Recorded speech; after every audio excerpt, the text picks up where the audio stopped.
Ya, Bapak. Sorry. Saya akan mulai dengan kisah ini, Bapak Ibu sekalian. Jadi satu ketika, beberapa belas tahun yang lalu ya, saya masih bekerja waktu itu, bekerja di sebuah kantor. Ya, satu pagi saya harus mampir ke eh, kantor ini kurir ya, jadi di daerah Tomang, di perempatan Tomang itu, untuk mengirim barang ya, pesanan. Ya, selagi saya ada di dalam, ya, saya melakukan prosesnya, kemudian eh, keluar ya, udah selesai, keluar ke parkiran. Ya. Nah, di parkiran itu saya lihat dari arah parkiran itu terjadi keributan. Rupanya ada tabrak lari, Bapak Ibu sekalian. Ada tabrak lari di depan kantor JNE. Dan korbannya itu naik motor ya, naik motor. eh, Pasangan gitu ya, laki dan perempuan. Nah, yang laki sih saya lihat udah terkapar luka-luka lecet-lecet gitu ya, tapi masih bisa duduk gitu. Nah, yang perempuan itu benar-benar terkapar banget gitu ya. Dan saya lihat dari hidung itu ada darah, dari telinga juga keluar darah gitu. Perkiraannya ini geger otak nih kayaknya, karena helmnya juga udah lepas kemana gitu, nggak ketahuan gitu ya. Nah, jadi itu korban tabrak lari di depan kantor JNE. Nah, saya keluar dari kantor JNE, saya mau mau pulang gitu ya kan, mau pulang terus habis itu mau ke kantor. Jadi pas ngelihat kayak begitu, saya lihat orang-orang berusaha menghentikan kendaraan-kendaraan di depan di depan kantor JNE itu untuk membawa pasangan ini ke rumah sakit. Tapi nggak ada yang mau berhenti. Itu hari kerja dan itu ramai sekali kendaraannya cepat-cepat semua ya di daerah Tomang. Nah, saya lihat lihat kondisi tersebut, saya berinisiatif ya, berinisiatif. Saya hampiri mereka, saya bilang, mau dibawa kemana? Ke rumah sakit terdekat. Oke. Dari JNE itu saya berpikir yang terdekat adalah Rumah Sakit Sumber Waras, Bapak Ibu, karena itu bisa lewat jalan belakang ya, dari Gelong itu, daerah Gelong Baru. Jadi saya bilang, udah masukin aja ke mobil saya. Ya, jadi dimasukinlah itu yang wanita dimasukin dengan masih keluar darah dari telinga dan dari hidung ya, dari mulut. Itu ditaruh di jok belakang ya. Kemudian yang pria di sebelah saya, di sebelah driver ya, sebelah saya. Jadi waktu itu udah biar saya bawa aja ke rumah sakit terdekat. Udah, motornya ditaruh di JNE Tomang situ, terus kemudian saya ngebut lah, Bapak Ibu sekalian. Saya ngebut itu pagi-pagi, ya saya ngebut pengen cepat sampai ke rumah sakit. Saya dengar rintihannya di belakang saya itu ya, di jok belakang itu ngenes banget gitu, Bapak Ibu sekalian. Jadi saya berusaha bagaimana caranya supaya saya secepat-cepatnya sampai ke rumah sakit Sumber Waras lewat belakang itu ya. Di dalam di dalam mobil saya juga nggak ngomong dengan yang pria di sebelah saya, karena saya lihat dia juga masih shock gitu, masih kaget ya. Jadi saya nggak sempat ngajak ngomong juga, nggak tahu namanya juga. Saya antar lah, ngebut, intinya saya sampai ke ke rumah sakit Sumber Waras lewat jalan belakang ya, cepet gitu ya, ngebut. Nah, sampai di itu langsung saya bawa ke UGD ya, unit gawat darurat. Di situ saya minta panggil suster, panggil perawat, langsung mereka keluar dengan berangkar jemput pasiennya yang wanita yang ada di jok belakang. Ya kan, waktu diangkat itu masih keluar darah dari mulut, hidung, sama telinga gitu ya. Jadi jok belakang saya itu juga banyak bercak-bercak darah. Terus yang pria juga nemenin masuk ke dalam UGD, langsung dirawat di dalam ya. Singkat cerita, saya udah tenang karena udah nyampe ke rumah sakit, udah dihandle sama sama perawat dan sama dokter di sana, segera ditangani gitu ya.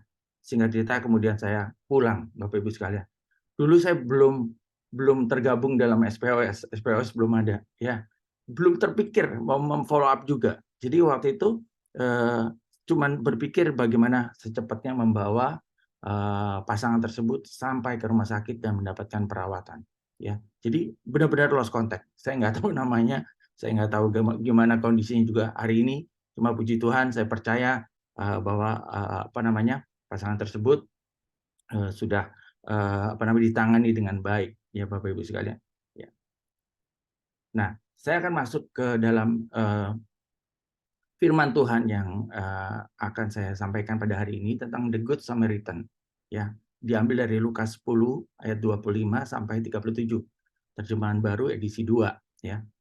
Saya bacakan, kemudian berdirilah seorang ahli Taurat untuk mencobai Yesus. Katanya, "Guru, apa yang harus kuperbuat untuk memperoleh hidup yang kekal?" Jawab Yesus kepadanya, "Apa yang tertulis di dalam hukum Taurat?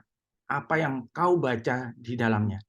Jawab orang itu, "Kasihilah Tuhan Allahmu dengan segenap hatimu, dan dengan segenap jiwamu, dan dengan segenap kekuatanmu, dan dengan segenap akal budimu, dan kasihilah sesamamu manusia seperti dirimu sendiri."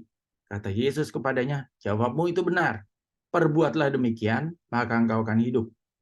Tetapi untuk membenarkan dirinya, orang itu atau ahli Taurat itu berkata kepada Yesus kembali, ya, "Dan siapakah sesamaku manusia?" Jawab Yesus, "Adalah seorang yang turun dari Yerusalem ke Yeriko. Ia jatuh ke tangan penyamun-penyamun yang bukan saja merampoknya habis-habisan, tetapi juga memukulnya, dan sesudah itu pergi meninggalkannya setengah mati. Kebetulan ada seorang imam turun melalui jalan itu. Ia melihat orang itu, tetapi ia melewatinya dari seberang jalan. Demikian juga seorang Lewi datang ke tempat itu. Ketika ia melihat orang itu, ia melewatinya dari seberang jalan. Lalu datang seorang Samaria yang sedang dalam perjalanan ke tempat itu. Dan ketika ia melihat orang itu, tergeraklah hatinya oleh belas kasihan. Ia pergi kepadanya lalu membalut luka-lukanya. Sesudah ia menyiraminya dengan minyak dan anggur. Kemudian ia menaikkan orang itu ke atas keledai tunggangannya sendiri, lalu membawanya ke tempat penginapan dan merawatnya. Keesokan harinya ia mengeluarkan 2 dinar dan memberikannya kepada pemilik penginapan itu. Katanya, "Rawatlah dia, dan jika kau belanjakan lebih dari ini, aku akan menggantinya waktu aku kembali." Siapakah di antara ketiga orang ini menurut pendapatmu, kata Yesus, ya, adalah sesama manusia dari orang yang jatuh ke tangan penyamun itu? Jawab orang itu, artinya jawab ahli Taurat itu, "Orang yang telah menunjukkan belas kasihan kepadanya." Kata Yesus kepadanya, "Pergilah dan perbuatlah demikian." Jadi Bapak Ibu sekalian, ceritanya ini ahli Taurat datang kepada Yesus ingin mencobai Yesus. Simak pertanyaan pertama Bapak Ibu sekalian. "Guru, apa yang harus kuperbuat untuk memperoleh hidup yang kekal?" Jadi dia mau hidup yang kekal, ingin memperoleh hidup yang kekal, ya.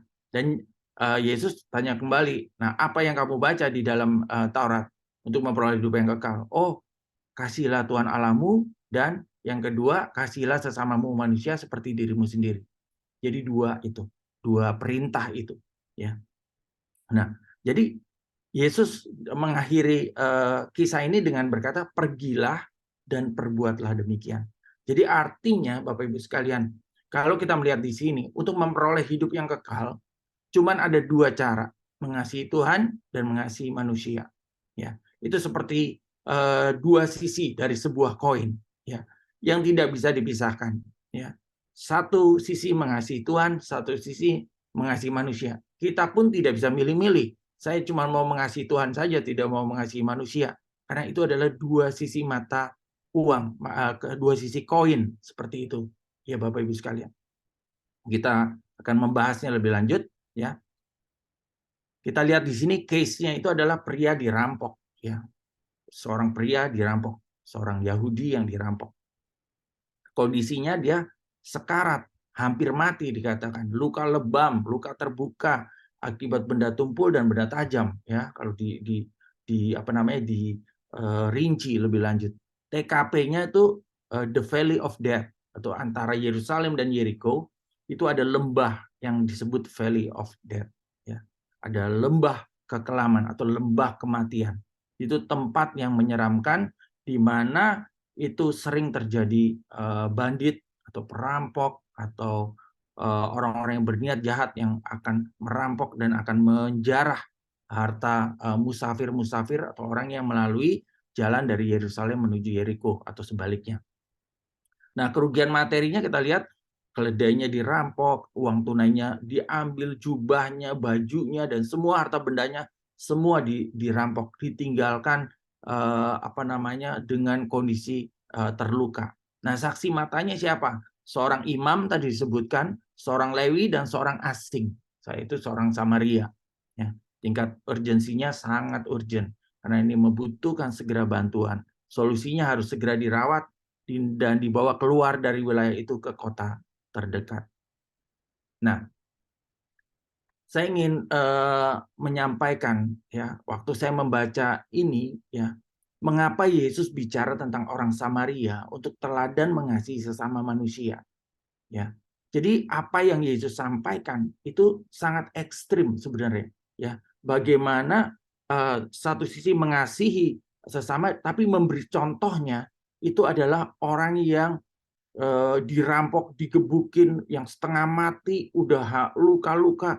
Ya, jadi contoh ekstrim yang Yesus angkat tentang orang Yahudi ini yang dirampok itu sedemikian ekstrimnya, ya, untuk memberi contoh dan teladan yang dicatat sampai dengan hari ini, yang kita pelajari pada hari ini. Ya, jadi mengapa Yesus bicara tentang orang Samaria untuk teladan mengasihi sesama manusia? Nah, saya mencoba merenungkannya. Nah, ini menjadi standar tertinggi ya dalam mengasihi sesama manusia. Kenapa menjadi standar tertingginya Yesus ya dari kisah ini? Yang pertama adalah ini adalah kisah genting antara hidup dan mati. Bapak Ibu sekalian, kalau udah bicara tentang hidup dan mati, ini tingkat urgensinya ini very very urgent. Ya, sangat urgent, sangat penting, top priority. Kisahnya ini kisah genting, hidup dan mati. Ya. Yang kedua adalah ketidakpedulian dari lingkungan di sekitarnya. Tadi ada dua orang ya, orang Lewi dan imam yang lewat, tapi justru melewatinya dari seberang, ya, tidak mau peduli, menolak untuk peduli, menolak untuk memperhatikan, menolak untuk berempati. Ya, ada ketidakpedulian dari lingkungan di sekitarnya. Ya. Itu membuktikan kasih yang semakin dingin. Ya, hari-hari ini kita lihat orang semakin masa bodoh, orang tidak peduli dengan lingkungannya, kasih semakin dingin, dan itu memang sudah dicatat oleh Alkitab ya. Sehingga dibutuhkan kita anak-anak Tuhan dengan kasih Tuhan yang menyala-nyala untuk bergerak, untuk peduli dengan lingkungan kita ya. Yang berikutnya adalah menolong tanpa melihat latar belakangnya atau status sosialnya dan lain sebagainya. Bapak Ibu sekalian, orang Samaria sama orang Yahudi itu tidak bergaul ya. Orang Yahudi menganggap kastanya dia lebih tinggi daripada orang Samaria. Jadi orang Samaria itu adalah orang Yahudi yang nikah campur ya. Samalah kalau sekarang itu suku Rohingya di Myanmar sana ya, di Burma, di Myanmar, itu kan nikah campur antara orang Myanmar dengan orang Sri Lanka dengan orang Bangladesh ya. Jadi terjadi pernikahan campur. Ya, jadi kastanya dianggap lebih rendah. Jadi orang Samaria pun dianggap lebih rendah kastanya daripada orang Yahudi. Jadi mereka tidak bergaul ya. Nah, itu ada kondisi di mana perbedaan kasta antara orang Yahudi sebagai korban dengan orang Samaria yang malah justru menolong ya. Sedangkan selama ini orang Yahudi tidak menganggap orang Samaria sebagai saudaranya. Tetapi di kisah ini Yesus membalikkan keadaan. Waktu ditanya oleh ahli Taurat yang adalah orang Yahudi, Yesus memberi contoh malah orang Samaria ya yang dianggap asing, orang Samaria yang tidak dipedulikan, orang Samaria yang dianggap kelas kedua. Itu justru yang menolong orang Yahudi dalam kisah ini, ya, menolong korbannya, orang Yahudi yang dirampok. Ya. Nah, kita lihat ada 3 bentuk kasih dari orang Samaria yang baik hati ini. Ya, ini merupakan tanda tertinggi yang Yesus contohkan. Yang pertama adalah memberi waktu. Ya. Dikatakan di sini, ia pergi kepadanya lalu membalut luka-lukanya. Sesudah ia menyiraminya dengan minyak dan anggur. Kemudian ia menaikkan orang itu ke atas keledai tunggangannya sendiri, lalu membawanya ke tempat penginapan dan merawatnya. Keesokan harinya ia mengeluarkan 2 dinar dan memberikannya kepada pemilik penginapan itu, katanya, rawatlah dia, dan jika kau belanjakan lebih dari ini, aku akan menggantinya waktu aku kembali. Jadi ini memberikan effort yang pertama adalah waktu. Ya. Jadi orang Samaria itu mengeluarkan atau memberi waktunya untuk merawat orang Yahudi yang dirampok ini, yang tidak dipedulikan bahkan oleh bangsanya sendiri, oleh imam dan oleh orang Lewi. Ya. Tapi dia memberi waktu, dia memberikan sesuatu yang berharga. Yang pertama adalah waktu. Bapak Ibu sekalian, kalau kita melayani orang lain, ya, kalau kita melayani orang-orang yang membutuhkan kasih Tuhan, ini yang pertama dibutuhkan adalah kita memberi waktu. Kita memberi hal yang paling berharga, yaitu waktu kita kepada orang yang membutuhkan kasih Tuhan. Yang kedua adalah memberi fasilitas. Ya, dikatakan ia pergi kepadanya lalu membalut luka-lukanya sesudah ia menyiraminya dengan minyak dan anggur. Kemudian ia menaikkan orang itu ke atas keledai tunggangannya, memberi fasilitas, ya, transportasi, lalu membawanya ke tempat penginapan, dikasih penginapan, dirawat, ya. Keesokan harinya mengeluarkan 2 dinar memberikan kepada pemilik penginapan itu, katanya, rawatlah dia. Jadi ada fasilitas yang diberikan, yang ada uang yang dikeluarkan, ya. Dan jika kau belanjakan lebih dari ini, aku akan menggantinya waktu aku kembali. Jadi Bapak Ibu sekalian, yang kedua selain dia memberikan waktu, dia memberikan fasilitas. Dia memberikan tenaganya, dia memberikan uangnya, dia memberikan fasilitas yang dibutuhkan oleh orang yang terluka ini untuk dirawat dan untuk sembuh. Ya. Jadi ada fasilitas-fasilitas yang diberikan oleh orang Samaria ini. Yang kedua, orang Samaria yang baik hati itu meninggalkan kenyamanannya. Jadi diperkirakan orang Samaria itu adalah seorang pedagang atau seorang bisnismen yang melakukan perjalanan dinas ke wilayah tersebut. Ya. Tentu ia sudah memiliki agenda, punya jadwal meeting, bertemu dengan vendor atau supplier, punya rencana negosiasi harga, mengatur ekspor impor, membicarakan distribusi barang yang dipesan dan lain sebagainya. Karena dia adalah seorang bisnismen, seorang pedagang, ya. Jadi dia udah punya schedule semua. Tapi schedule-nya itu dia tinggalkan demi untuk merawat orang Yahudi yang terluka, yang membutuhkan bantuannya, membutuhkan perhatiannya, membutuhkan empatinya. Bapak sekalian. Jadi dia meninggalkan kenyamanannya. Yang ketiga, setelah dia memberi waktu, dia memberi fasilitas, yang ketiga dia meninggalkan kenyamanannya. Nah, Bapak Ibu sekalian, untuk melakukan firman Tuhan dalam hal mengasihi Tuhan dan sesama manusia, tidak bisa tidak, kita harus keluar dari zona nyaman kita masing-masing. Ya, ini ada diagram Bapak Ibu sekalian, bagaimana kalau kita ada di comfort zone, ya, kita merasa feel safe and in control, ya. Jadi kita merasa aman-aman aja, ya, merasa dunia ini cuma segini-segini aja, dunia kita aja. Jadi kita ketika kita ada di comfort zone, ya, kita tidak akan bisa bergerak atau tidak bisa dipakai banyak oleh Tuhan. Tetapi ketika kita mulai bergerak, ya, ada comfort zone, ada fear zone. Fear zone ini maksudnya kita ketika mulai melangkah, kita sebenarnya ada ragu-ragu, ada takut sedikit, ada ada rasa yang enggak nyaman gitu. Tetapi ketika fear zone kita lewati, kita masuk dalam apa yang namanya learning zone, ya. Itu adalah zona kita pembelajaran. Dan terakhir kita masuk dalam growth zone, yaitu zona di mana kita bertumbuh dan berkembang. Bapak Ibu sekalian, kita harus step out from comfort zone, ya. Kita harus keluar dari comfort zone kita untuk bisa dipakai oleh Tuhan, untuk bisa melakukan firman Tuhan, untuk bisa mengasihi Tuhan dengan maksimal, ya. Maximize kita mengasihi Tuhan, optimal mengasihi Tuhan dan sesama kita. Kita harus keluar dari comfort zone kita. Nah, pernahkah Anda atau kita berada di situasi genting atau situasi krisis sesama manusia dan menjadi solusi bagi mereka? Bapak Ibu sekalian, beberapa kali saya berada di situasi ya, ada keluarga yang mau bercerai ya, dan membutuhkan bantuan ya.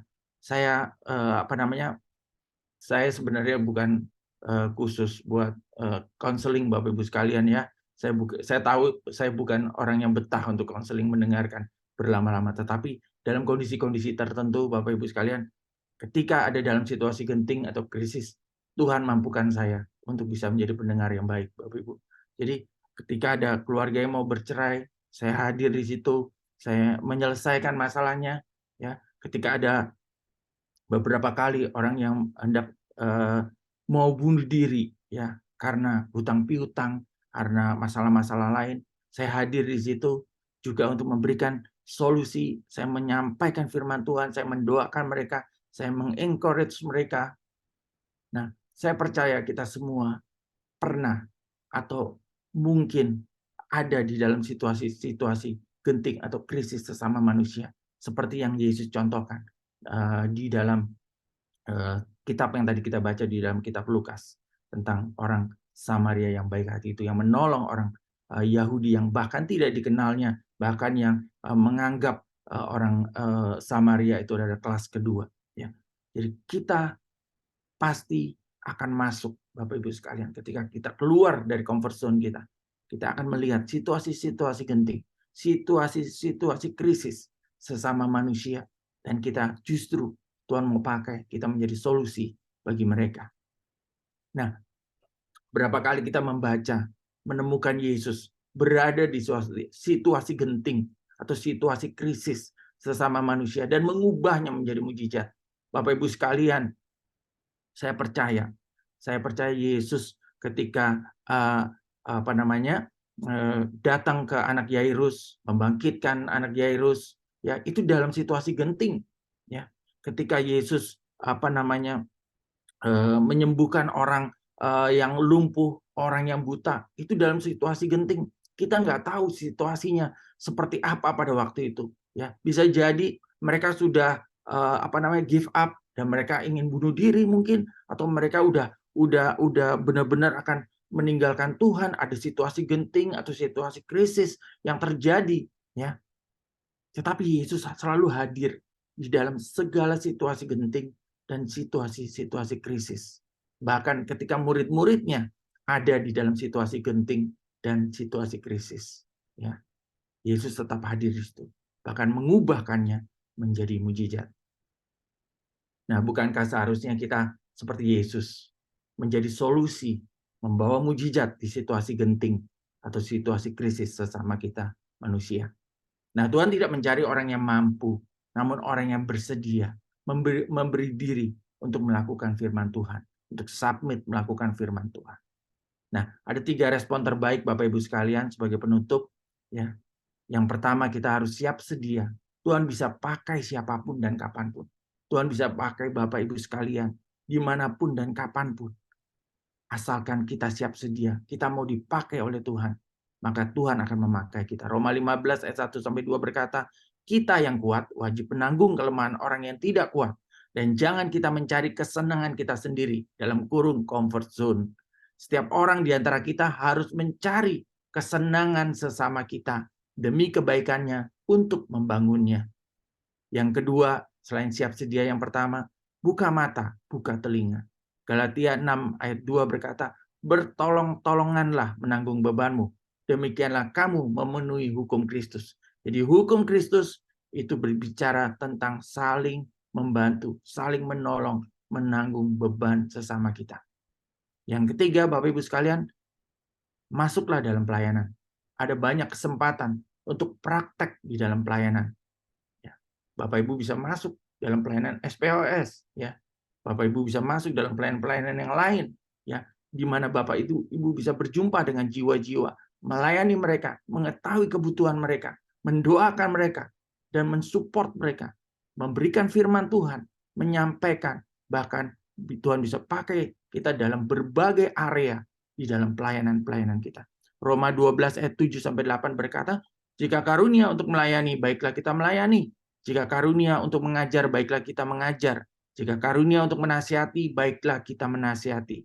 Siapa yang membagi-bagikan sesuatu, hendaklah ia melakukannya dengan hati yang ikhlas. Siapa yang memberi pimpinan, hendaklah ia melakukannya dengan rajin.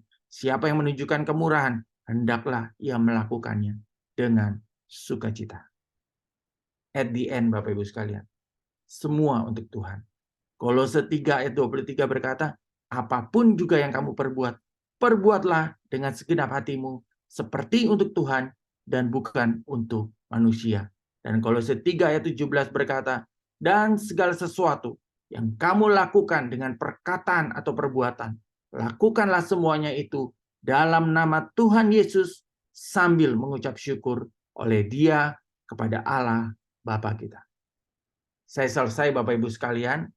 Hari Senin nanti Bapak Ibu akan dilayani oleh Ibu Ria Madong di dalam Morning Chapel.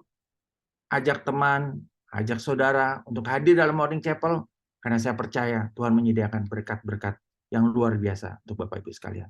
Mari kita berdoa bersama. Bapak yang Maha Baik, terima kasih Tuhan. Kami mau merespon firman-Mu Tuhan, bahwa kami Tuhan akan menjadi orang-orang yang bersedia untuk dipakai, memberi diri untuk Tuhan pakai, untuk masuk Tuhan, keluar dari comfort zone kami, untuk benar-benar Tuhan belajar mengasihi jiwa-jiwa, dan belajar melihat mereka sebagaimana Tuhan melihat mereka. Tuhan pakai setiap kami yang hadir pada hari ini di dalam Morning Chapel Tuhan. Berkati setiap kami untuk kami boleh sungguh-sungguh Tuhan memiliki hati seperti hati Tuhan.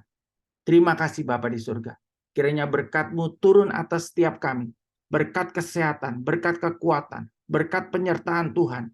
Selalu menyertai kami. Apapun yang kami kerjakan, Tuhan menyertai dan Tuhan membuatnya berhasil. Terimalah berkat ini di dalam nama Bapa, Putra dan Roh Kudus, yaitu di dalam nama Tuhan Yesus. Haleluya. Amin. Tuhan